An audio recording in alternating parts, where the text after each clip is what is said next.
The following program, The Russ Belville Show, is intended for responsible adults only. We advocate to the repeal of marijuana prohibition for adults. We discuss the science, culture, and controversy about America's marijuana laws. We do not advocate any illegal activity and encourage all listeners to learn their state and federal marijuana laws.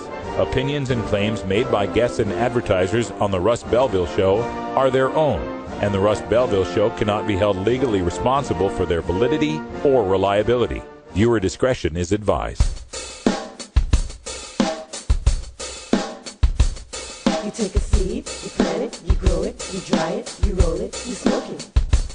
You take a seed, you plant it, you grow it, you dry it, you roll it, you smoke it, and it goes down smooth. Hey! Spanning the continent to bring you the truth about cannabis and marijuana law reform. I smoke pot and I like it a lot. From the promise of legalization And I think that we need to rethink it and criminalize our marijuana laws. to the agony of prohibition. One major responsibility is to encourage people to use less drugs. The Russ Belville Show, the voice of the marijuana nation. Yeah, I hear you had a question for me. Now, here's your host, Radical Russ Belville. All right, good day, tokers and tokettes, and welcome.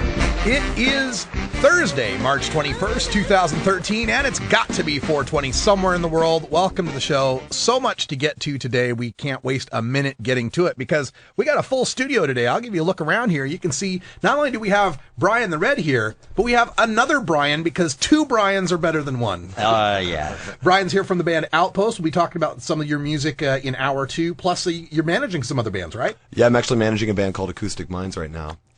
They are beautiful girls that have been around the scene, in the reggae scene and in and out of all the other scenes for a while, and they've got a full band now, and they've just been crushing it up and down LA, South by Southwest, and all of that. Awesome. Excellent. We'll have to play some of them in hour two. Yeah, we'll get right to that. Also, Bacon Dan has stopped in, and hello. He has brought maple bacon bars. You can show that off to. He brought actually a special piece for Russ. Oh, what did you bring for Russ? What? I brought you the blunt. The blunt. Oh, yeah. Show that on the camera Show the there. We're going to blunt. show the blunt. Booyah. Oh, very good, very good. All right, we'll be getting to that in hour two as well. But before we get to all of that stuff, we've got all the news and interviews you're used to here on hour one of the Russ Belville Show, including we're going to take a look behind the headlines today at the... It's just an amazing story coming out of, the welfare's war on drugs. We've been covering this just a little bit on the various states that are trying to pass drug testing to get welfare. So we'll talk about that in Behind the Headlines. For our Daily Toker tunes today, we'll have Bago Schwago calling in, and we've got a great hip-hop tune coming in today. This one is by, if I can find where it's located, there he is. It's called Blowin' Greens, and it's by Tyrell, Antonio, and Flosha. So we'll check that out at 20 after. At half past, it's time for Cops Say Legalize Drugs. We've got another Leap speaker joining us. Jason Thomas, a former detention officer in Colorado, will be joining us to talk about the war on drugs. And then at the end of the show, got time for a radical rant. Kevin Sabet is up to his old tricks again. He's been up in Alaska, or at least talking to the people in Alaska. I don't know if he visited. He's in Hawaii right now, trying to start a Project Sam in Hawaii. But he spoke to the Alaska Dispatch and laid a big steaming pile of lies, half-truths, misdirections, and obfuscation that I have just got to debunk. But before we get to all that, we're going to open up with our headlines. Again, in our 420 radio news, we've got all sorts of state headlines coming up. That hemp bill in Kentucky faces a little bit of a roadblock. We'll also talk about medical marijuana in New Hampshire and legalization in Maine. It's the Russ Belville Show. Stick around. We're back right after this. We'll be right back after these messages from our 420 friendly sponsors. Support these advertisers because their ad money goes straight to the Russ Belville Show.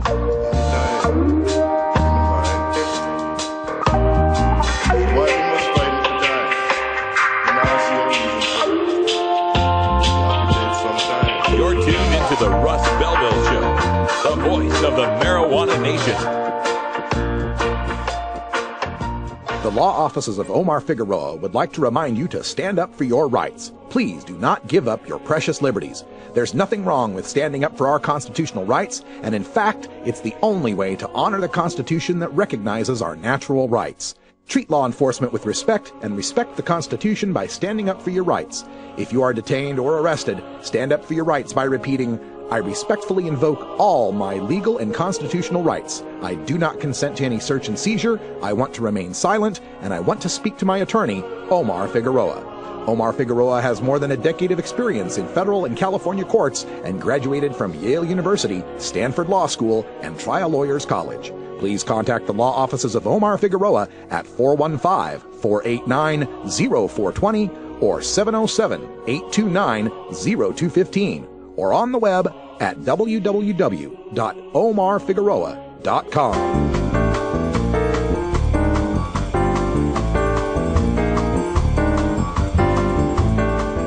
Now it's time for our 420 Radio News for Thursday, March 21st, 2013. I'm Russ Belville. Medical marijuana bill approved by the New Hampshire House. This from rawstory.com. New Hampshire is one step closer to becoming the 19th state to legalize medical marijuana.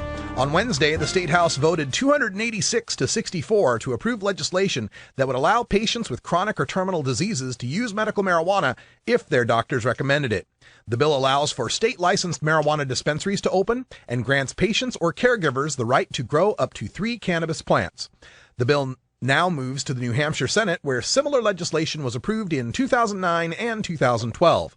The state's newly elected Democratic governor, Maggie Hassan, has given medical marijuana advocates hope that the bill will be signed into law this year. Kentucky hemp supporters blast amendment calling for further study. This from WFPL.org. Kentucky's industrial hemp supporters lashed out Thursday against a last-minute amendment to the hemp bill that's been under consideration this year in the General Assembly. State Representative Rocky Adkins, a Sandy Hook Democrat and the majority floor leader, has proposed an amendment turning the Senate-approved hemp bill into a 5-year study. It also gives the licensing responsibilities to Kentucky State Police, which argues that legalized hemp would harm law enforcement efforts to target hemp's cousin, marijuana. Agriculture Commissioner James Comer is the leading proponent of the hemp bill, which establishes a regulatory framework in Kentucky for hemp farming should the federal government ease its restrictions on the plant. Members of the Kentucky Hemp Commission were vocal in their objection to Adkins' amendment in a meeting Thursday. They pushed for a vote on the current version of the bill. Comer said Adkins' amendment doesn't have the votes to move forward and that any other amendments need to help, not hurt, the process of getting a federal waiver to grow hemp. Pingree co-sponsoring bill to legalize marijuana nationwide from the Bangor Daily News. U.S. Representative Chellie Pingree of Maine is one of 13 co-sponsors of a bill that supporters say would end marijuana prohibition at the federal level. News of the proposed legislation came on the same day that a petition drive seeking to legalize pot possession began in Portland, the largest city in Pingree's home state of Maine. The effort to decriminalize marijuana at a federal level also comes as State Representative Diane Russell, Democrat of Portland, is pursuing a bill in Augusta to do the same at the state level. In Maine, efforts are underway to make possession of 2.5 ounces or less of the drug legal, first through a citywide petition in Portland, then through state legalization. Also from Maine, lawmakers are looking at a new hemp bill from WABI-TV. Next week, state lawmakers will take up a bill that would let Maine farmers grow hemp for industrial use. If the law passes here in Maine, it would still violate federal law, similar to Maine's medical marijuana law, but supporters say it would let Maine farmers compete globally. A public hearing on the proposal is scheduled for next Thursday afternoon. GW Pharmaceuticals may stop German sales of the cannabis drug Sativex. From thedailychronic.net, GW Pharmaceuticals and Almirall may stop selling the cannabis drug Sativex in Germany after health authorities refuse to agree a price that the companies view as acceptable. GW, which developed the under-the-tongue spray as a treatment for spasticity and multiple sclerosis, said on Tuesday the German authorities had determined a price that was significantly lower than in other European countries. GW said it expected to make a provision of £800,000 or $1.2 million to reflect the impact of the pricing decision by the German National Association of Statutory Health Insurance Funds. A spokesman declined to disclose the price that had been offered in Germany. In Spain, Sativex sells for €4.4 or $5.70 per day, and the cost is similar in Britain, he added. The drug, which contains active cannabis ingredients, is also on sale in Denmark, Norway, Sweden, Canada, and Israel. Sativex has not yet been approved in the United States, where it is currently being tested in final stage Phase 3 clinical trials for advanced cancer pain. Cannabis in 71% of positive drug tests, this from the Otago Daily News in New Zealand. Cannabis and opiates accounted for the majority of drugs detected in the workplace, figures show. Released statistics from the New Zealand Drug Detection Agency show Otago and Southland recorded positive drug tests of 4% and 6%, respectively. Of those positive tests, cannabis was the most prevalent illicit drug, accounting for 54% of positive Otago tests and Southland 62%. Both regions were well below the national average of 71% of total positives being for cannabis.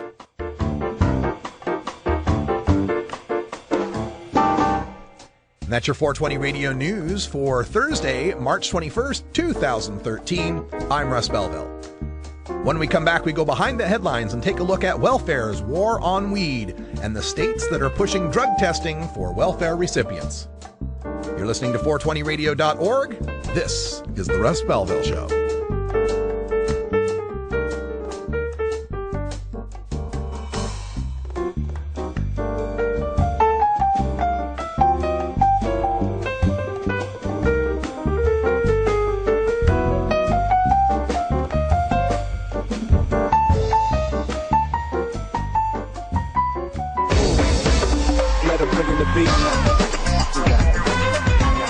Adam Hand of Handmade Apparel produces quality custom designs for t-shirts, hats, and other apparel.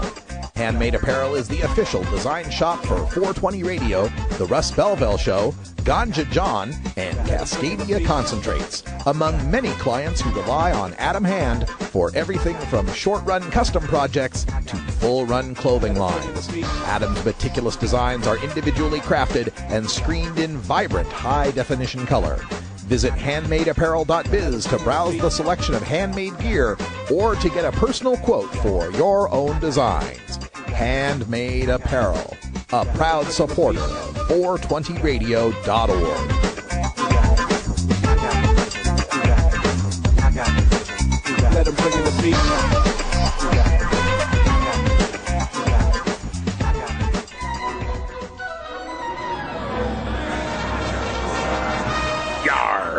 There be pirates here. Har, har, har, har, har.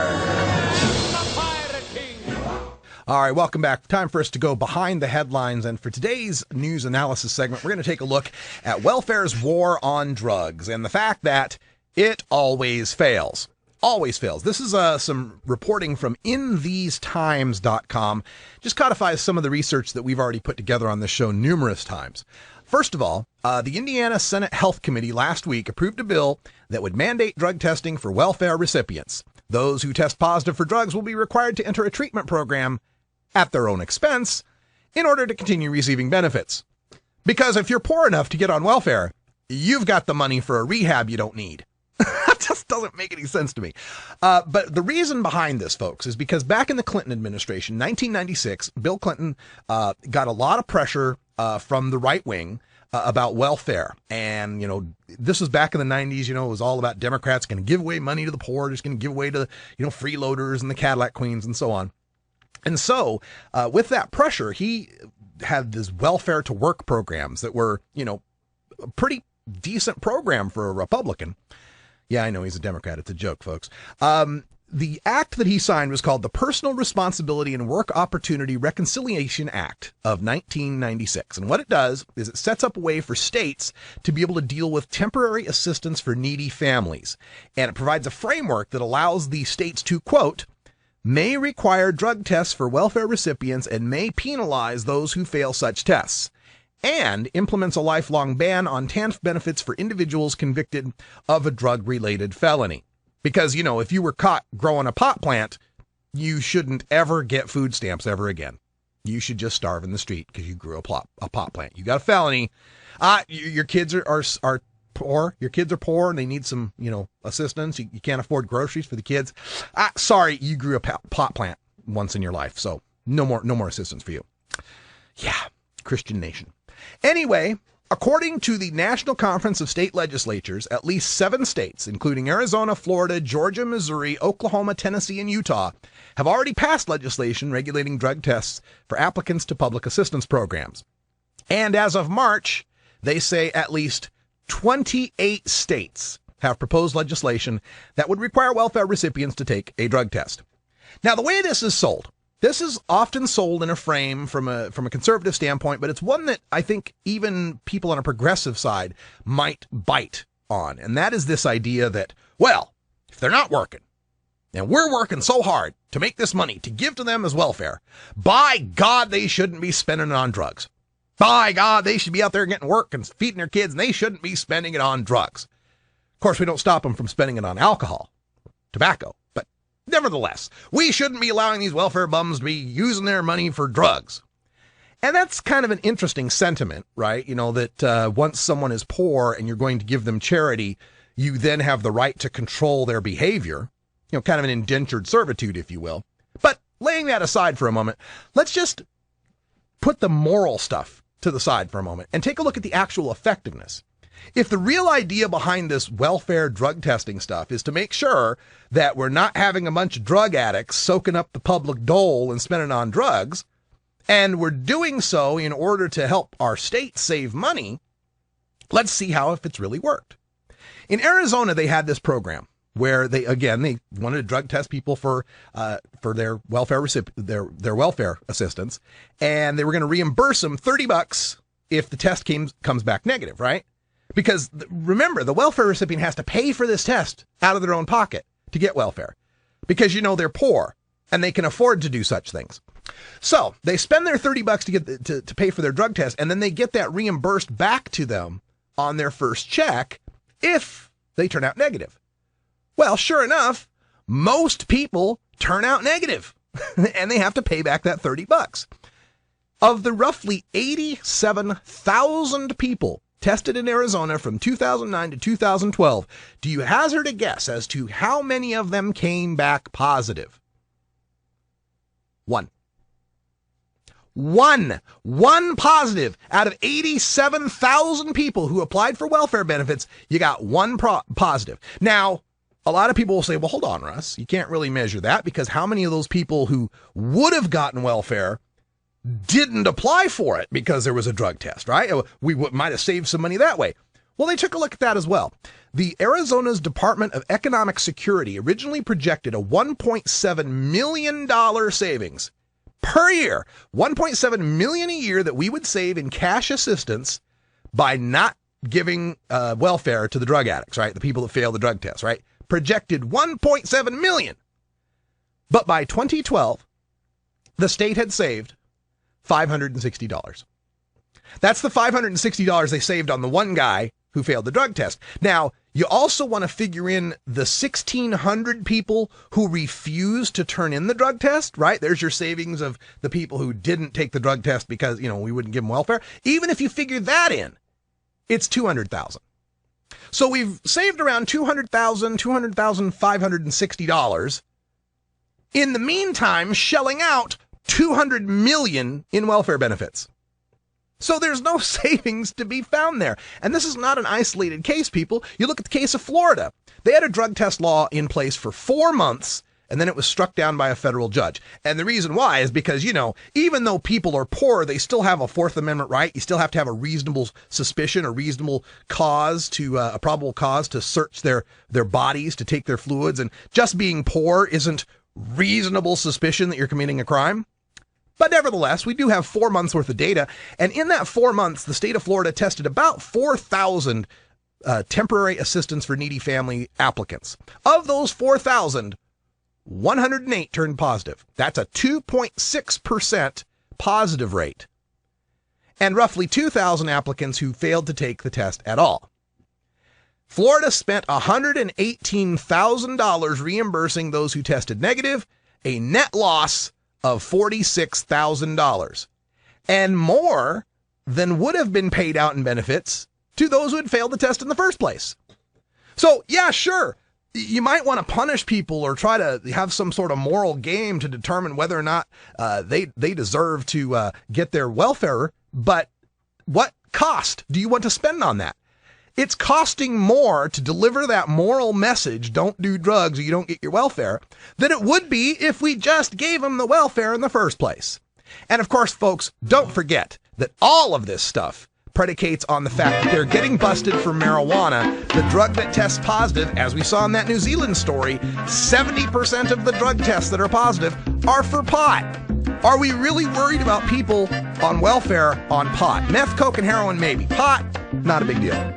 Oh, have you ever met that funny Oh, by the way, we have a tradition here at 20 After, so I hope you're all ready to join us. It's mandatory. It's a union rule, you know. We'll be right back, folks. Stick around. He would send you South Carolina, then you know you're talking to that reefer man. Here's a marijuana fun fact. Fun fact. If you had enough marijuana that you could build a house with it, that would be so awesome. That's a fact. Because you'd be like, dude, pack a doorknob. Roll up that fucking hallway. What are you waiting for?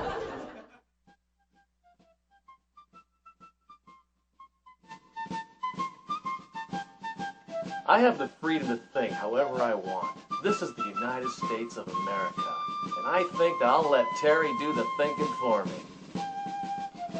Terry Joyce puts the probe back in prohibition.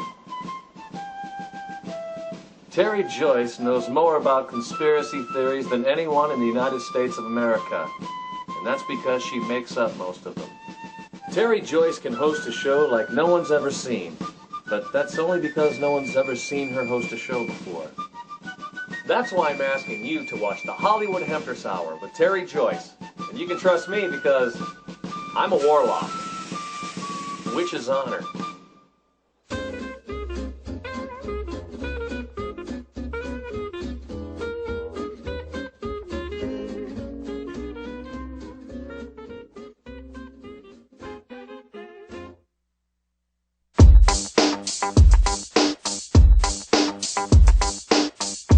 Everyone knows music and marijuana go together, so let's wind up our 20 After break with the Russ Belville Show's Daily Toker Tunes, the best in pod-safe 420 music from around the web. Today is Groovin' Thursday, featuring rap, hip-hop, soul, and funk music. You can get downloads and more information about all our Daily Toker Tunes by visiting music.radicalruss.com. Now, sit back and enjoy your Daily Toker Tune. Welcome back, everybody. 22 after the hour. It's time for some Groovin' Thursday music, and I got no bago schwago. That's generally a good thing to say, right? I got no bago schwago. Here in the Northwest. Yeah. He's not on the line. Normally he's calling in about this time, but he did leave a song for us. I don't know anything about it, so I can't really give you a decent introduction for it. I'll just tell you who's in it. This song features Flosha, Tyrell, and Antonio, and it's called Blowin' Greens.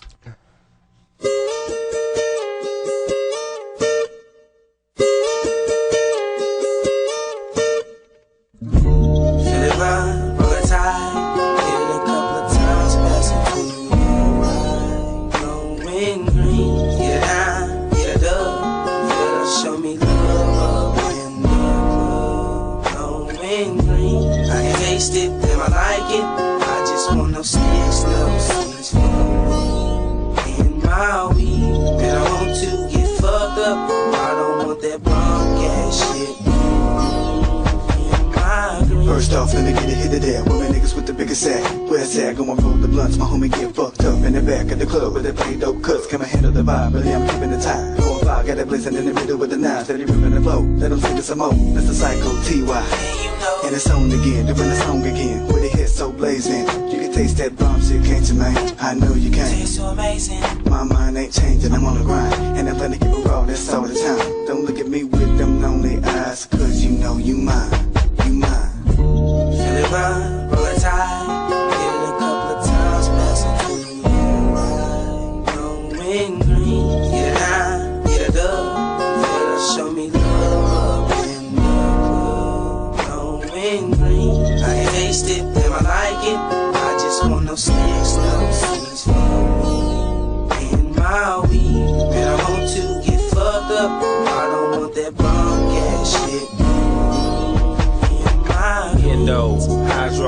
solid blow, mine real slow. Stop the stove and pick up Optimo with your hoe, smashing out in Diablo. Just pick up a fresh bag of that bomb, and everybody wanna know what I'm smoking. I tell them it's that Saddam, blowing nothing but that fire-ass weed. Take one puff and you're choking, ain't no needin' hope. Sitting back behind mirror tint as I roll to the other side of town. Call up your John, cause you know what's going down. Fucking with that light green and not that brown. Acting the clown, if you know what I mean.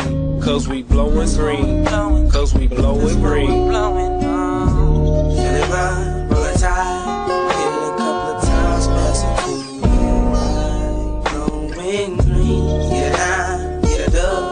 Feel it, show me love up in the club. Blowing green, I can taste it, and I like it. I just want no snakes, no seeds for me. In my weed, and I want to get fucked up. I don't want that bunk ass shit.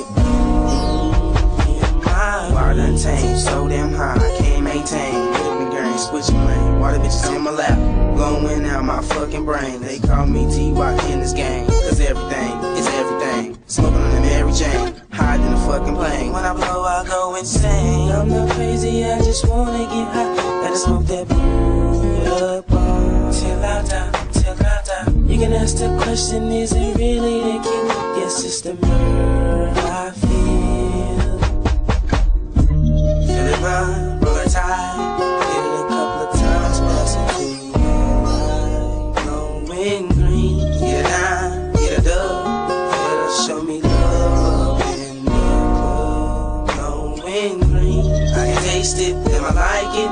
I just want no sticks, no seeds for me. In my weed, man, I want to get fucked up. I don't want that bunk ass shit. In my green, feel it run, roll it tight. Hit it a couple of times, pass it to the right. Blowing green, get it down, get it up.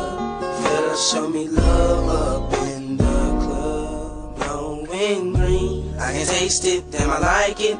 I just want no sticks, no seeds for me. In my weed, man, I want to get fucked up. I don't want that bunk ass shit.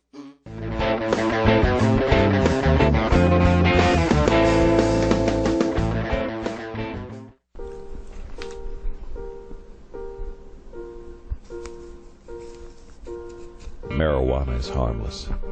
That's what everybody says these days. It's fun. It's recreational. Some even call it medicine. But every year, millions of young people find out that marijuana is extremely dangerous. Every year they find out that it's deadly. Marijuana smoke is lethal and toxic. Don't believe anything you've ever heard positive about smoking marijuana. It will kill you. Really. It's really gonna kill you. Don't smoke it. It will really, really kill you. Seriously. It's gonna kill you. Paid for, but by the way, we're not even trying anymore. We made it all up. Anti-drug, whatever thing of America.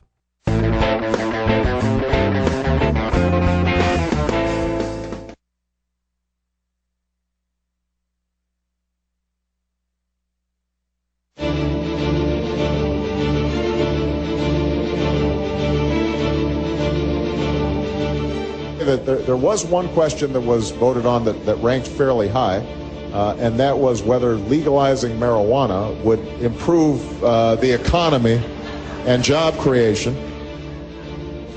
And I don't know what this says about the online audience, but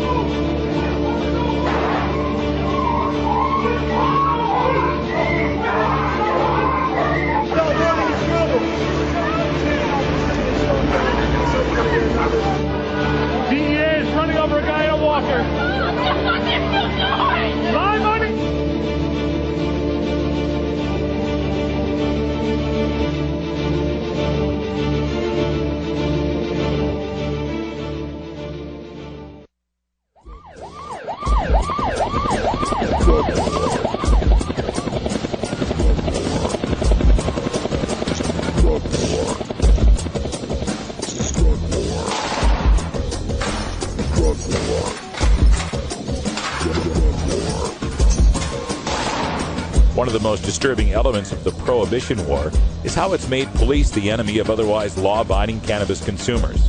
Fortunately, one group of police officers knows the futility of prohibition and reaches out to educate the community and current law enforcement. Today, the Russ Belville Show visits with another speaker from Law Enforcement Against Prohibition with one clear message. Cops say legalize drugs. Welcome, everybody. Half past the hour, and the second and fourth Thursdays are always my favorite times to get on the line with another fine speaker from Law Enforcement Against Prohibition. We're joined by Jason Thomas, who is a former detention officer and marshal's deputy. He's calling from Denver, Colorado. Jason, welcome to the show. Thanks, Russ. It's great to be on today. Great to have you here, and I always like talking to people who have had the first-hand experience in the war on drugs, and you bring to the discussion one side of this that we haven't talked about a bit in our past few Cops Say Legalize Drugs segments. We've been talking to Border Patrol and enforcers and the people that are out there making the arrests. You were a detention officer overseeing the people who had been arrested and had been put in jail for marijuana. What does that bring to your perspective on our war on drugs? Well, Russ, as you mentioned before, those of us in LEAP are former law enforcement officers, prosecutors, and judges, and we have that inside experience from what it's like to see it firsthand. So working in the jail, there's a 125-bed detention facility in county in Colorado. It was a pretty easy facility to work in, but what I saw were a significant, disproportionate number of arrests and incarcerations, whether it was just being held overnight or being held to go to the Department of Corrections for lower-level drug crimes, and primarily marijuana possession and low-level distribution. Did you see that this procession of low-level drug offenders were taking up a disparate amount of the resources of the courts and the jails, and perhaps even harming our public safety by not addressing more serious crimes? I definitely agree with that. And that's one area that law enforcement will get better and our society will get better in ending the drug war is reallocating those resources that are being taken up by prisoners, those that are caught on the street or at least stopped on the street. All that time and effort to be spent elsewhere on more serious matters and crimes. And I would say there definitely was a disproportionate amount of inmates utilizing the resources in the jail. I also, after that, worked as a security officer for a men's felony halfway house. And in there, I got to know probably 40 or 50 different guys, mainstreaming back in. Some of these were first-time offenders, went in for a year or two. Others were very hardened people from being in prison for years. But the majority of them had drugs in common, and many of them had some arrest or infraction where they were stopped by the police and either ended up in the system with that somehow. So by enforcing our drug crimes currently, it's just such a waste of time, effort, and resources on law enforcement's part, not to mention what happens to an individual's life once you're put in the system. You know, our opponents will diminish that somewhat when we bring up that point. They'll say, well, we don't really lock people up for long periods of time for just marijuana possession. They were pleading down from something more serious. So is there any truth to that just by catching them for marijuana, we're keeping any sort of real criminals off the streets? There is some truth to that, yes. I don't have any figures to point to, but if you look at arrest records and recidivism rates, I would argue that many of those instances that would cause a person to go to prison may have been exacerbated or may have been an instigator, say for a second strike if somebody's on parole or caught with a small amount of marijuana. Well, if their parole officer doesn't get along together or if they're very hardcore, they could bust them back to the state corrections at whim. So it definitely factors in toward sentencing and toward further incarceration. Another aspect of this incarceration nation that we're dealing with is the rise of the private prison industry and these corporations offering to take over a state's prison operations if they guarantee the beds will be 90% full. I don't know if yours was one of these, the detention center there, but I was just wondering if you had any knowledge about these private prison corporations and what your thoughts were on the idea of prisons for profit. Well, prisons for profit, let me just say that in America we are a capitalist society, and so there's an opportunity there for somebody to take on risk and capital costs, et cetera, in running prisons for profit. Now, with that said, it costs about $40,000 a year to house one prisoner. And if they're vowing, these companies are vowing to keep their jails open,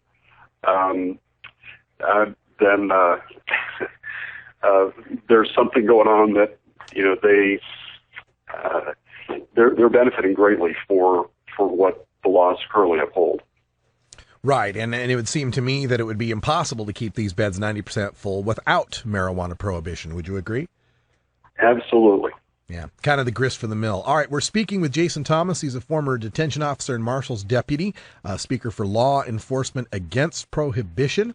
And we're also talking a little bit here about, prisons. And, this stat gets thrown out a lot here in the United States, that we have 5% of the world's population, but 25% of the world's prisoners. We have the largest incarcerated population of any country in history. So with respect to how marijuana is going to be a part of that, one of the ways that our opponents will diminish the legalization argument is to say that legalizing marijuana wouldn't have much to do with reducing the prison population, since so few people actually go to prison just for marijuana. Do you see it that way, or do you think they're just blowing smoke? Well, I do agree with that.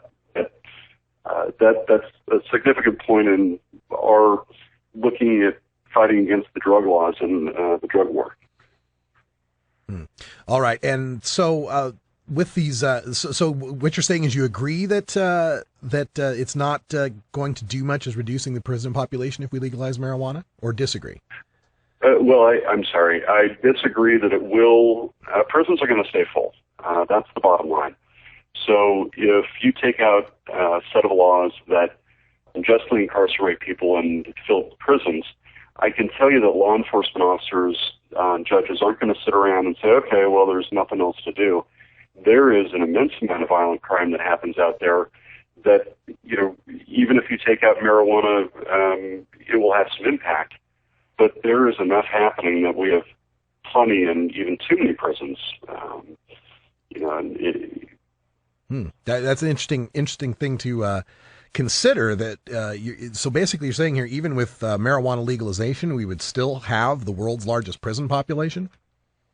Well, I'm not sure. I wouldn't go so far to say it's the world's largest. I don't know the magnitude of difference between us and, say, a runner-up. But there's still enough happening out there that it would, perhaps have a significant impact on reducing the population, but, reach some equilibrium. How about if we were to go the full Monty here and have Portugal-style decriminalization of all drugs, the heroin, meth, and all of that? Would that make any significant difference? That would make a significant difference. Okay. I would say the majority of people in prisons are there on drug-related offenses in some fashion, and that would be a huge leap forward in reducing our prison population. All right. So the other concept that I wanted to go over here, you're calling us from you're in Denver, Colorado still, I presume? Yes, I am. Okay, so we're seeing in Colorado the task force has just made their recommendations for the implementation of Amendment 64. We've got, people now have a legal constitutional right to possess an ounce of marijuana and grow some mature plants on their own. How have you seen some major changes as far as law enforcement or imprisoning people in Colorado since this has taken effect? We have, starting with the day after the election. And while it hasn't, there haven't been as many instances, there are still a number of municipalities that are coming out and there have been dozens, whether it's been a city or county, and have said, we'll abide by the law if you have 1 ounce of marijuana in your possession, or if you give 1 ounce of marijuana to another person, there is nothing we'll do, no law we can enforce.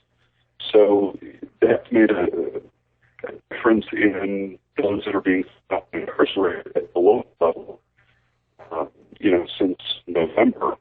And probably the most notable city was the city of Aurora, that was one of the first that came out when the medical marijuana rules and regulations were adopted by the state, and said no medical marijuana in our city. So for them to come out very recently and say, now we're going to abide by the will of the voters, is a very strong statement.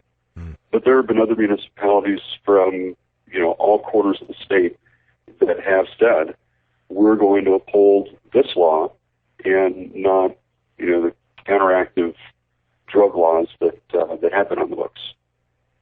So generally positive results so far? Very positive. Since November, since the election, I can now, as a marijuana user, have in private on my possession an ounce of marijuana and not fear retribution or illegality. I know a lot of people that are breathing easier because of that. With the anticipation of the legal cannabis industry here, as well as in Washington, but here in Colorado, things are really starting to heat up again in terms of the new market industry segments coming on board, starting to develop. It's really going to be an exciting, interesting year in the cannabis world and cannabis business this year in Colorado. We are all looking forward to it, and we'll be there in Denver on April 20th for the Big 420 celebration and Cannabis Cup that's happening there in Denver. And just one last question I wanted to get to here. We kind of theorize or hypothesize, I should say, about if cops aren't spending all their resources on marijuana, that they could spend their resources on other crimes.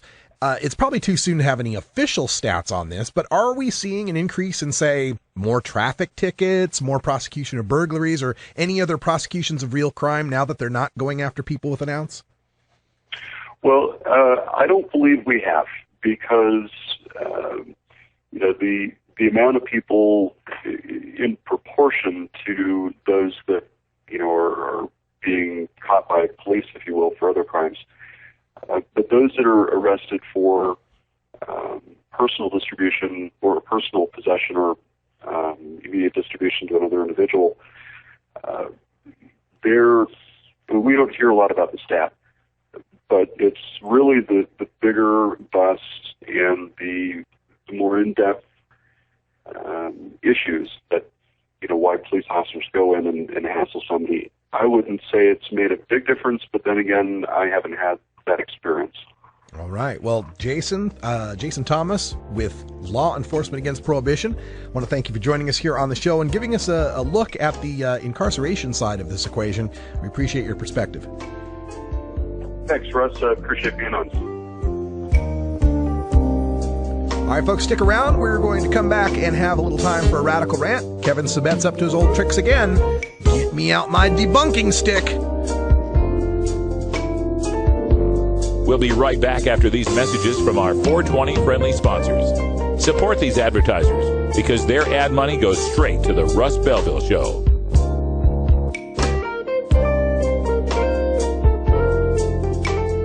You're tuned into the Russ Belville Show, the voice of the marijuana nation.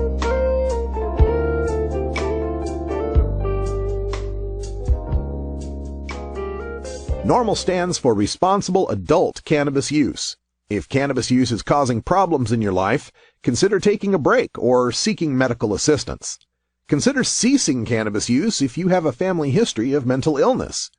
Don't drive or operate heavy machinery while impaired by cannabis use. Cannabis use is not without risks, even though the risks are far less than those posed by legal drugs. The Russ Belville Show. I'm not very good at singing songs, but here's a try.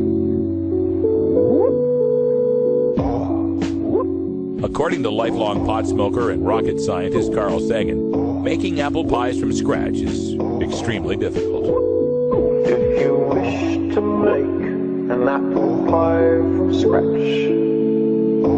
you must first invent the universe. Radical Russ and the Rolla J Studios crew will be right back after these messages. A morning filled with 400 billion suns, rising of the Milky Way. You want answers? I'm as mad as hell, and I'm not going to take this anymore. You want answers? You have offended my family. I think I'm entitled. You want answers? I want the truth. And you have offended the Shaolin Temple. You can't handle the truth. Surely you can't be serious. I am serious. And don't call me Shirley. Radical Rant. Well, you know, I never rest when it comes to tracking down Kevin Sabet, he of Project Sam. He's unleashed a whole bunch of new stream of propaganda. This showed up in the Alaska Dispatch, and I felt it necessary to rebut some of these things. You can see most of these quotes on screen. I'll go into a little more detail on this. But, of course, if you want the full, detailed debunking in real time of Kevin Sabet and Project Sam, don't forget to visit smartapproaches.com. Smartapproaches.com, Smart Approaches on Twitter, Smart Approaches on Facebook, and, I've also got Not Kevin Sabet on Twitter. That's a fun one as well. So I've got a link in my blog at radicalruss.com if you want to find the actual full story here from the Alaska Dispatch. Since we only have a limited amount of time, I'm going to just give you the bit-by-bit lies, half-truths, misdirections, and obfuscations that I found, and the quick debunk to go with them. Here's the first lie. He actually, this is a quote from the Alaska Dispatch piece where he says, actually, drugs are not cheaper and more available than ever now. Drugs are not cheaper and more available. Well, here's the facts, people. In constant 1981 dollars, heroin is 81% cheaper, cocaine is 80% cheaper, meth is 57% cheaper, and heroin is 220% more pure, cocaine is 61% more pure, and methamphetamine is 39% more pure. Only marijuana has gotten more expensive. So, drugs are not cheaper? Yes, they are. All drugs are cheaper except pot. Here's the other fact. From 1991 to 2010, the 30-day prevalence of drugs among 12th graders was, for cocaine, it went from 1.4% of 12th graders to 1.3%. Woohoo! Amphetamines went from 3.2% to 3.3%. Not big deal, right? But marijuana went from 13.8% to 21.4%. So the only drugs that are being used more available than ever is marijuana. It's the only one that got more expensive and the only one that's getting used more. Here's another one of his lies. Actually, this one's a half-truth. Quote, one of the biggest myths is we are simply incarcerating otherwise innocent people who are using drugs. End quote. Well, here's the fact. 663,032 people were arrested for marijuana possession last year. Just possession. They don't all end up in prison, I'll admit that. Even though Kevin will admit that 0.7% of state inmates are in prison for possession only, that works out to 9,177 people. Now, these people do end up, these 663,032 people, do end up with mugshots that are searchable through Google for the rest of their life, and records that follow them for the rest of their life, and they do spend some time in booking and holding time in a cage. Now, Kevin will obfuscate that away by saying, well, many of these people pleaded down from serious offenses. You know, serious offenses like growing marijuana, or selling it to other adults who want it, or maybe having a probation violation, or maybe owning a gun legally, or maybe being a parent and endangering a minor by having them around houseplants, or maybe by forming a conspiracy, or maybe by obstructing justice. There's a whole lot of really serious offenses you can get popped for just for possessing marijuana. Here's another one of his lies. Quote, states with formal decriminalization laws have basically shown that there is no distinction in terms of police activity, arrests, and jail. Fact! California's passage of decrim in 2010 led to an 86% decrease in marijuana arrests. Here's one of his misdirections. we know that use in those states is far greater than it was at the times when they didn't have medical marijuana dispensaries. Now, he's referring to California and Colorado. They got their dispensaries mid-2000s and things went haywire, right? Well, here's the fact. Comparing 2002 and 2003, this is from National Survey of Drug Use and Health, before dispensaries, 2002, 2003, and then compare it to 2010, 2011, after dispensaries, we find that California's 30-day use went up from 6.8 to 8.6%, and Colorado's went up from 8.8 to 11.1%. So, yes, he's absolutely right. Use did go up amongst the 30-day users. But what he won't tell you is that lifetime use, that is, people who have ever tried marijuana, has increased in California from 57.7 to 58.6, and in Colorado from 47.7 to 48.0. So what this means is the number of people who have ever tried marijuana has gone down, but the people who have tried it have more access, and now they can get it more often. That's all that's happened. We don't have more pot smokers. We have fewer pot smokers now. Just the pot smokers who used to be annual smokers can now get it more often, and they become monthly smokers. That's all that's going on here. All right, here's another one of the half-truths. Quote, we also know that peer-reviewed studies show that states with medical marijuana laws have higher rates of marijuana use and addiction among kids than states without medical marijuana laws. End quote. Yes, here's the fact. We also know these states had higher rates of marijuana use before they had medical marijuana laws as well, and that passage of these laws did not make a difference in their rates of use. It's not that medical marijuana makes more people smoke pot, it's that people who smoke pot are more likely to vote for medical marijuana. Here's one of his lies. Quote, we drink more, we gamble more, we snort cocaine more, and yes, we smoke marijuana more. And he uses this one whenever someone brings up the Netherlands. Oh, we can't compare the Netherlands. We're completely different. We drink more, we gamble more, we smoke more cocaine, more marijuana. Well, here's your facts. We are 43rd in world consumption of alcohol. Germany laughs at us. We are 43rd. And most of Europe is way ahead of us in alcohol consumption. Australia leads the world in gambling losses at $1,300 per adult resident. Singapore is number 2 at $1,150. The U.S. barely breaks 5th with less than $400 gambling losses per resident per year. Spain kicks our ass in cocaine consumption at 1.8% of their residents versus our 1.5%. But I will grant you we do consume the most cocaine overall, 36.8% of the world's supply. But Brazil is closing in with 18.8%. Oh, and marijuana use? Sorry to say, folks, we're 12th in per capita marijuana use in the world, trailing countries like Italy, New Zealand, and the Czech Republic. Here's a lie.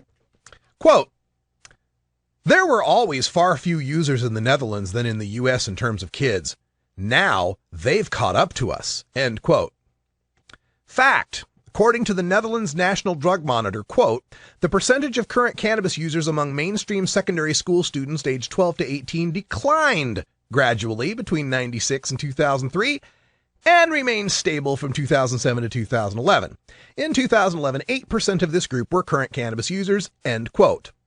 In the U.S., 9.8%. Haven't caught up to us. Here's another lie. Quote, the Netherlands is completely reversing their policies and they're closing shops down, end quote. Fact. Completely reversing would be no longer tolerating personal possession of cannabis and making it a criminal offense. The Dutch most certainly are not doing that. Now, some border towns have closed some coffee shops because they got problems with tourists. And that's just an indictment of other European countries being intolerant, not the Dutch being tolerant. Another lie, international flavor, quote, Portugal, in many ways, is a treatment model similar to the U.S. in many states, end quote.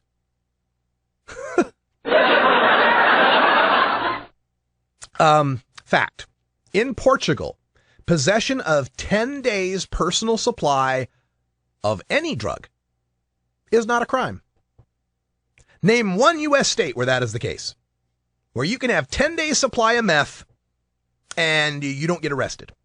10 days supply of coke, meth, heroin, ecstasy, GHB, LSD, MDMA, psilocybin mushrooms, anabolic steroids, and pot. You could have them all. 10-day supply of the whole cornucopia. Nobody's going to slap a pair of handcuffs on you. Now, if you can tell me the U.S. state where that's the model, I'd love to hear it. Let's see. Here's another lie. Oh, this one's a misdirection. Here, I love this one. This is with respect to, the war on drugs isn't working. And this is Kevin Sabet's way of saying, well, yes, it is. 52% of Americans drink regularly.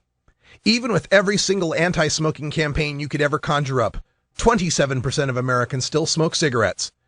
7% of Americans have used marijuana in the past month.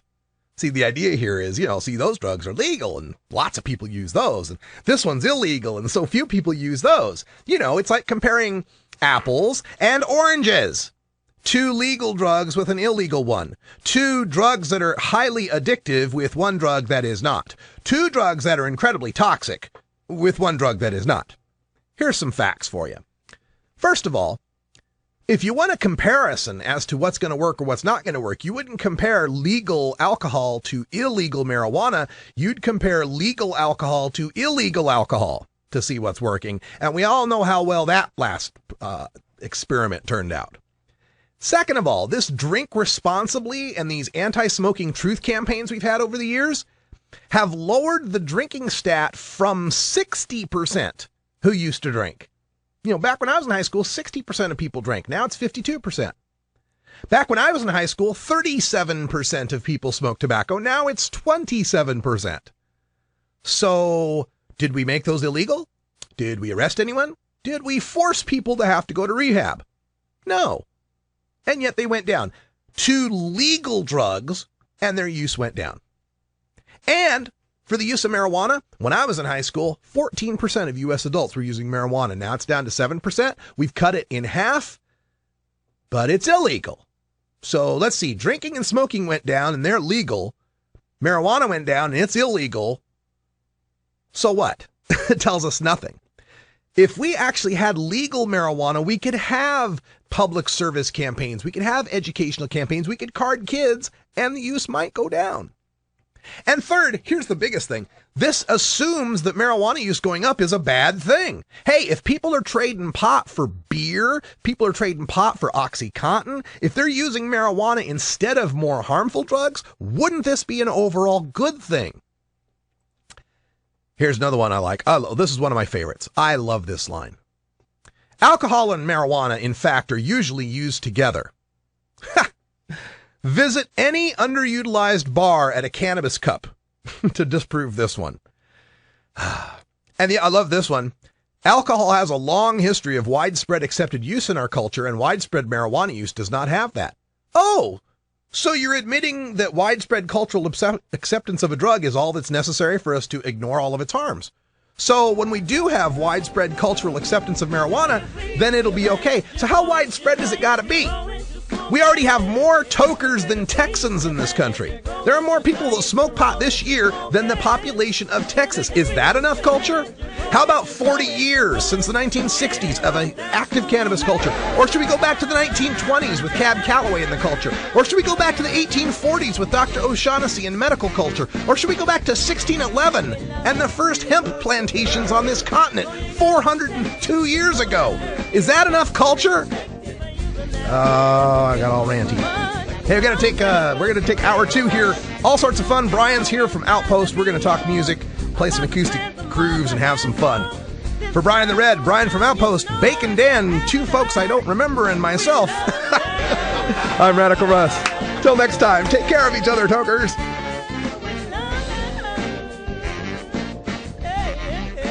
This is the Russ Belville Show. The Russ Belville Show is blogging and podcasting daily at radicalruss.com. You take a seed, you plant it, you grow it, you dry it, you roll it, you smoke it. You take a seed, you plant it, you grow it, you